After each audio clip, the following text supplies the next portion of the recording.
All right, Beef Smokehouse, back here with you. Today, we're going to do pulled chicken. I'm going to do some pulled chicken sandwiches. Everything will be pretty much from scratch. Now, you see this green stuff here that I have on this whole fryer chicken. This chicken is about 3.5 pounds. A lot of chicken on there to be pulled from this carcass. Last night before I went to bed, I used some rosemary salt. I got this from another YouTuber, excellent YouTuber. Can't think of his name or the name of his channel right now, but it will be linked in the description below. Rosemary salt. All you do, I've got rosemary growing in the front of my house. You take that, a few equal parts of salt of your choice. You blend it up together. Simply it. It sets in my fridge. It stays fresh pretty much forever. Now, last night, the only thing that I did was I salted this bird down using the rosemary salt, and that's what you see here left on the top of this skin of this chicken. Now, I want to point out a few things to you. This chicken did not look like this yesterday prior to me dry brining. That's what this is called, a dry brine. So now you see we've got some places where we can see the meat through the skin. That's what you want. One of the #1 complaints with chicken is that whether you're cooking it in your oven or you're cooking it out on a grill or smoker, that skin is rubbery. This is an excellent way to get crispy skin chicken. That salt actually pulls out moisture, then it pulls in the flavor that's combined with that salt, aka the actual rosemary. There are different examples all over the internet of how salt is used. This is merely one. These are the breasts. This is also a way through osmosis that these breasts stay juicy. All right, so here's what I'm going to do. I'm trying to get some barbecue flavors on this. So today we're going to be using Kinder's garlic and herb seasoning. I'm going to hit it with a bit of 16 mesh black pepper. And for my binder, because this has been sitting overnight in my fridge so the skin is dry, that's the whole purpose of a dry brine. We're going to use some vegetable oil. That vegetable oil will serve a few purposes.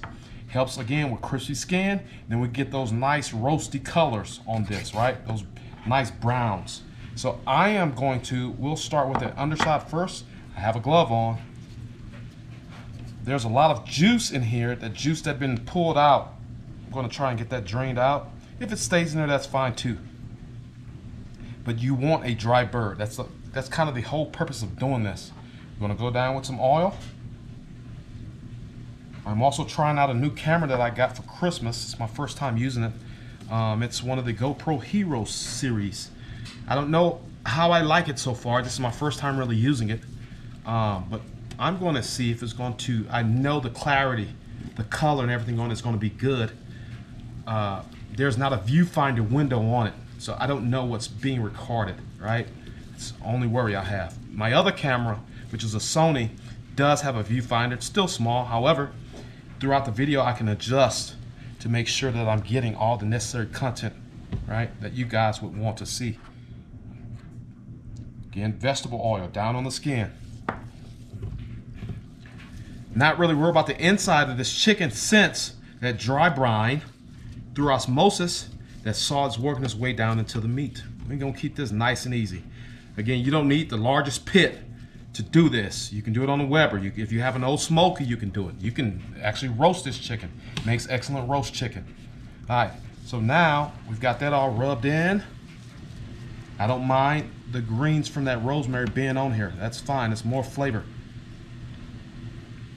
All right, so we're gonna roast this on my smoker. I think we're gonna go breast up, and then maybe towards the end we're gonna go breast down. I want to ensure that we keep those breasts nice and moist. All right, so now I've got my black pepper, heavy coat. Now I was going to try and render the skin out, take it off, and then make some chicken chicharron, right, to kind of add some texture and crispiness to these sandwiches. I'm not going to do that, right? But I am going to use that skin to help encapsulate some juices. And then more than likely, I'll get rid of it because, again, this is about the actual pulled chicken, right? That meat. not necessarily the flesh. If I'm able to get some crispy, by all means, I will leave it into the pulled chicken. Texture is what this is about. As you bite through some of that white meat, some of that dark meat, that texture, pull in some contrast. Real simple cook today, guys. Again, you can prepare this in your oven. But while I'm here talking to you, let's get that patted in so we can get it flipped over. This is gonna go back into my fridge after I get through seasoning. All right, I was born and raised.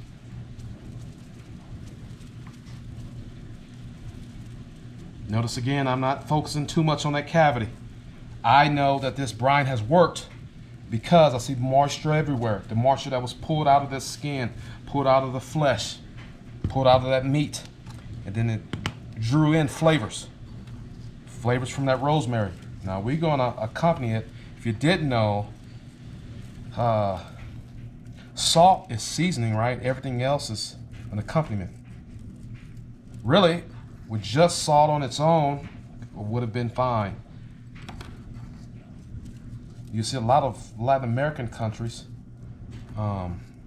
do that. They just use salt. Now, granted, they're using, top tier salt, but nonetheless, it's salt. That's all they'll use. It's more of a Texas thing, it's specifically Central Texas thing, to bring in salt and black pepper, right? We use a specific cut. And I say we, part of my childhood was growing up in Central Texas, Southern Texas. All right.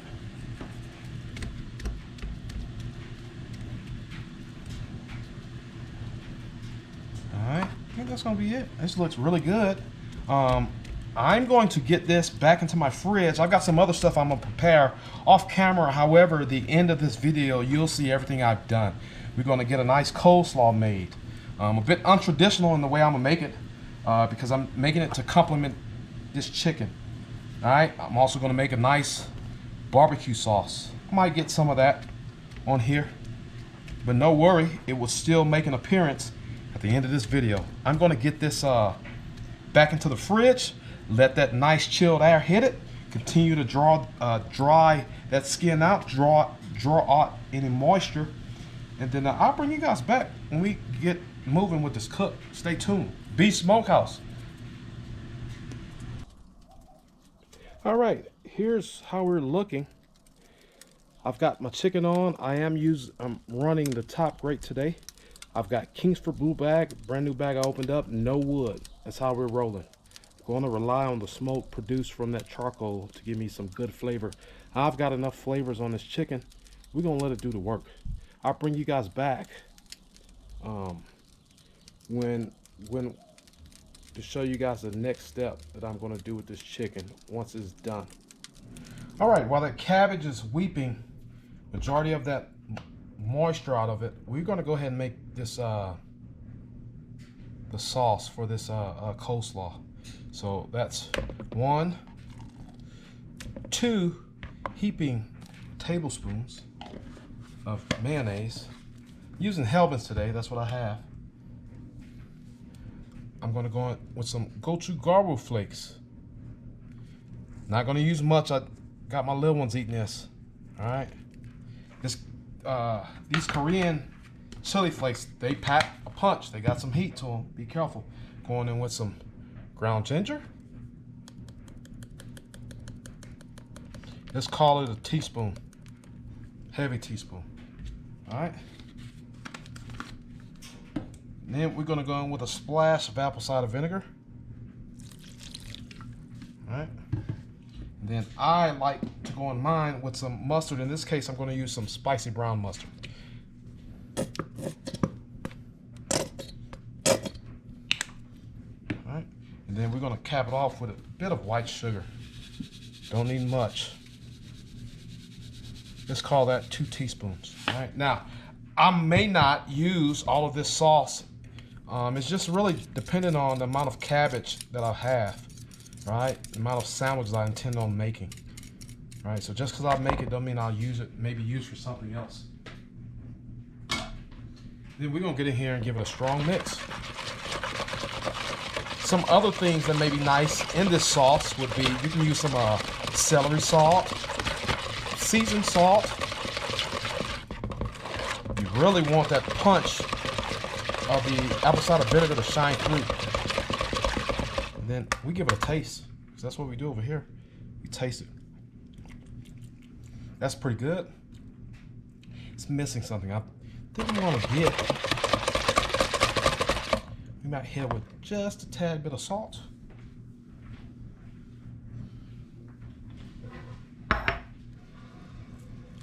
One pinch, 2 light pinches of salt. Go in with just a tad bit more sugar.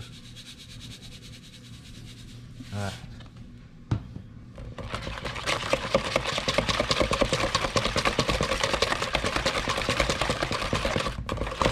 You have it. Simple coleslaw dressing. Once this cabbage finishes weeping, I'll show you how we're gonna put this together. Stay tuned. All right, we're gonna go ahead and get this cabbage dressed. As you can see, I've went ahead and prepped. I had some pineapple that was just gonna sit in my fridge and go bad. Let's go ahead and put this stuff together. I've got all my cabbage that is set and weeped out a majority of the moisture now. I didn't get all the moisture out, right? That's not what I'm going for. I'm just trying to get a lot of the moisture out. Some people, you know, that step might not be necessary, all right? So now we're going in with all this pineapple to include the juice. If you guys have heard me talk about the enzyme bromelain, that's also going to help. We use it typically on this channel to help break down proteins. Now we're going to use it in assisting to add some flavor, add some taste, as well as break down some of this cabbage. All right, so we're going to go in with a good helping. I'm going to put a glove on. I like going in here with my hands. All right. Not going to lie to you. Generally, I would do this barehanded, clean hands. When I'm in the kitchen, I'm constantly washing my hands, right? But now we're going to get in here. We're going to get this incorporated. And I may end up using, again, I like a pretty wet marinade, but again, I don't like it. I don't like it just too wet. Now this is going to go and sit in my fridge and get cold, knock the chill off of it, right? With that, this cabbage is going to soak up a lot of this sauce that I've made. So we're going to go a bit heavier. I'll cover this. We'll go ahead and use the rest of it. That pineapple juice that comes off from pineapples adds a nice, tangy taste to this.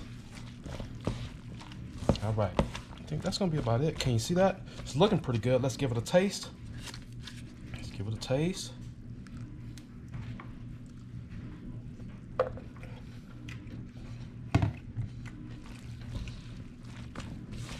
Delicious. So those chili flakes add a bit of a punch, not a kick. Add a bit of a punch. It's not hot. You can tell they're there. Getting a few pieces of that pineapple. It's pretty good. We're gonna let this sit here. Actually, I'm gonna put it in my fridge, let it get to marinating, and then I've still got my bread that needs to go in the oven, and I'll be checking on that chicken here shortly. Stay tuned. All right, so my chicken stayed on for a bit over 2 hours. We've achieved some beautiful color, but again, it's not really about the color we were able to achieve. This is more about this chicken staying juicy, which it is. I am going to, you can kind of see what we got going on. I am going to go ahead and cover this with some tin foil. I just pulled this off of the Weber Smoky Mountain. I want to get some steaming action going on. So it's going to sit here for the next 15, 20, 30 minutes to assist in tenderization so I can go ahead and start pulling this. Stay tuned. All right, so chicken's finished. I pulled that. I got a call, so I pulled it off the camera.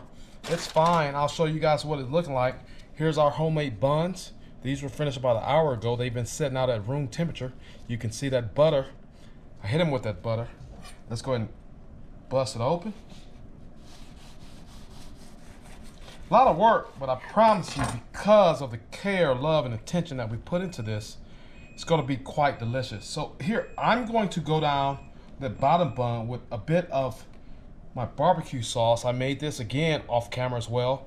It's sweet, got a little spice to it, it's thick, and most of all, it's a bit smoky. Let's give it a mix. I have not pulled my garlic onions out of this, so we're gonna go down on this bottom bun with it.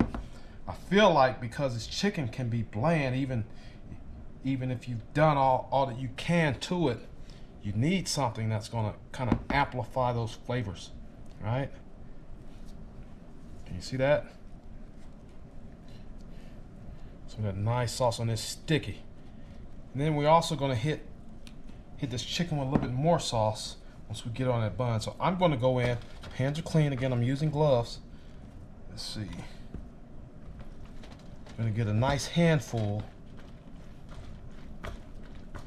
Okay, giving that coleslaw a good mix. Worst thing you can do is eat a dry chicken sandwich.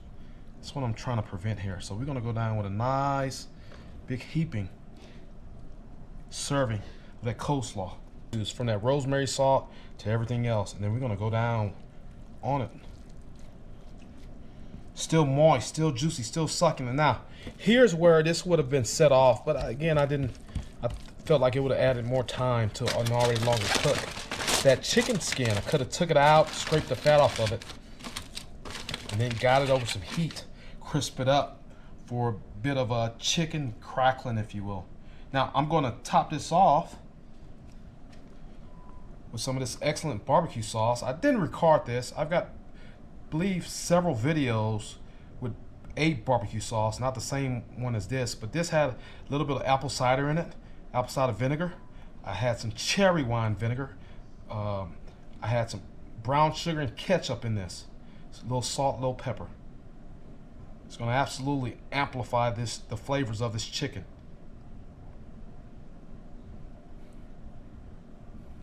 Got a nice stickiness to it.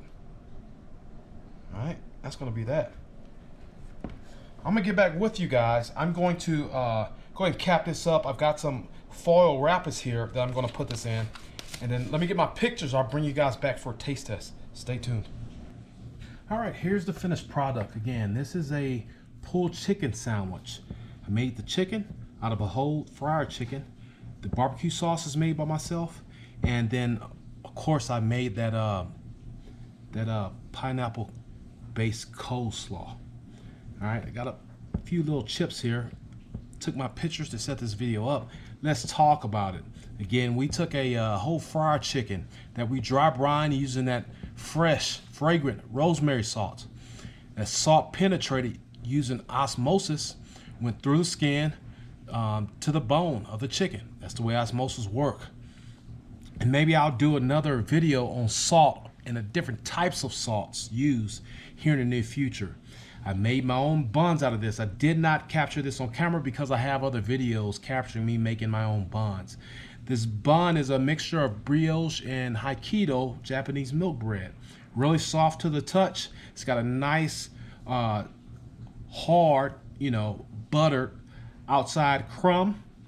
And then that chicken was smoked for a little bit over 2 hours. You guys saw the seasonings that I used. I put it on the Weber Smoky Mountain.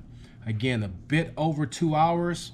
No excess moisture in there. Every time I went out there, just about every 30 minutes to 45 minutes, I tipped the chicken because this was a whole chicken. I did not spatchcock it or split the chicken into 2 halves. There was moisture building up inside the cavity. I would tip it, right? Just trying to make sure we keep a dry, clean environment. Now, because of that salt dry brine, this chicken is highly moist. I brought the chicken in, put it in the restaurant pan, cover that restaurant pan with foil, put it in my warm oven for like 15-20 minutes. That helps steam the chicken to go ahead and reinforce that moisture, as well as any other parts that may have not been done. Go ahead and get them done. Now, I pulled this chicken in the breast. It was 165. were actually right at 160 and climbing as I pulled it off. And then the thighs were well into the 180s, 190s, right? That dark meat can stand the higher temps. Now, let's go ahead and give this a try because I'm getting hungry. I've been pretty much doing this video all day. Let's see where we're at. I expect to be able to taste a bit of sweetness from that barbecue sauce. I want to taste a bit of smokiness on that chicken, even though I didn't use any smoke to speak of. But that charcoal has enough smoke in it. Looks pretty good. Can you see that? That chicken has a smokiness that is not over smoky. It is really easy to over smoke chicken. That's why I didn't use any smoke on this. Surprisingly, you get hints of that rosemary salt. Now, it's not heavy, but that lets me know that it made it all the way to the bone. This bun is holding up. Got a nice eggy pushback to it. Let's go ahead and get in there for a taste.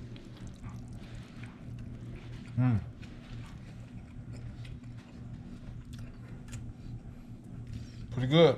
You see how moist it is. Let's set it down because this is going to be my dinner. All right. So here's my take on this.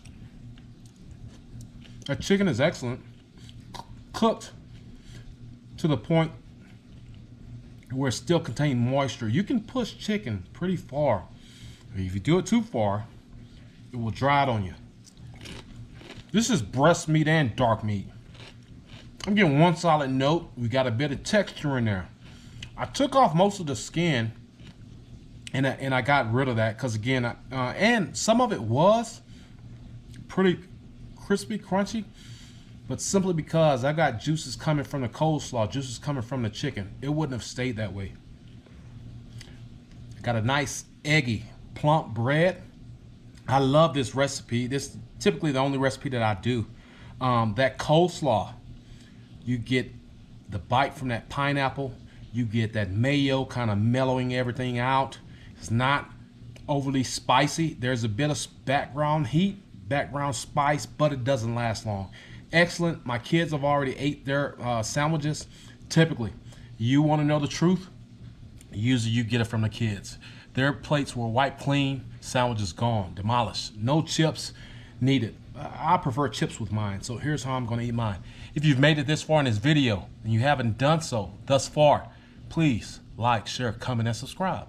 I'll see you guys in the next video. Be Smokehouse out.